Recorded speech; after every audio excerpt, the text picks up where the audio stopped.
আসসালামু আলাইকুম বন্ধুরা, শুভ সকাল। সবাই কেমন আছেন? আজকের ভিডিও কুকুরে কামড়ানো একটি পাঠা ছাগল নিয়ে। ভিডিওতে যে ছাগলটি দেখতে পাচ্ছেন এটি কিন্তু কুকুরে কামড়ানো একটি ছাগল।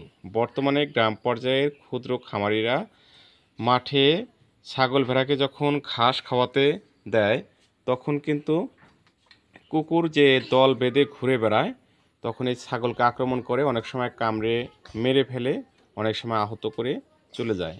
এই জন্য ছোটো ছোটো খামারিরা তাদের কষ্টে অর্জিত টাকা দিয়ে যে খামার গড়ে তোলে সেই খামারগুলো কিন্তু অনেক ক্ষতির সম্মুখীন হয়। এই জন্যই বর্তমানে কুকুরগুলোকে নিয়ন্ত্রণ করার পদ্ধতিও গ্রামের এই খামারিরা হারিয়ে ফেলেছে। যাই হোক, আমরা এখন বিস্তারিত আলোচনায় চলে যাব যে কুকুরে কামড়ানোর পর ছাগলকে আসলে কিভাবে চিকিৎসা দেবেন বা প্রাথমিকভাবে আপনার করণীয় কী।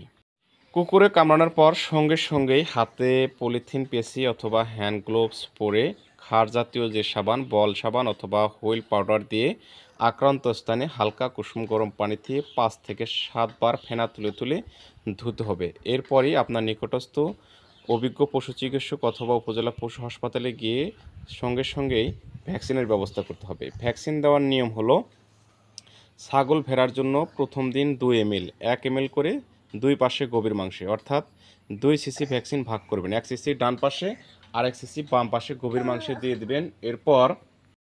এরপর পরবর্তী সপ্তাহে অর্থাৎ 7 দিন পর আর 1 সিসি ভ্যাকসিন এক জায়গায় দিতে হবে এবং 21 দিন পর আর 1 সিসি ভ্যাকসিন আর এক পাশে গভীর মাংসে দিতে হবে। মোট 4 সিসি ভ্যাকসিন দিতে হয়। প্রথম দিন 1 সিসি করে দুই পাশে 2 সিসি, দ্বিতীয় সপ্তাহে 1 সিসি এবং 21 দিন পর 1 সিসি, মোট 4 সিসি ভ্যাকসিন দিতে হয়। কামড়ানোর পর যদি পশু বেশি আক্রান্ত হয়, ক্ষত হয়ে যায়, মাংস তুলে ফেলে, তখন অবশ্যই ড্রেসিং করতে হবে এবং বিষ, ব্যথা বা অ্যান্টিবায়োটিক চিকিৎসা দিয়ে সেই ক্ষত সারিয়ে তোলার চেষ্টা করতে হবে।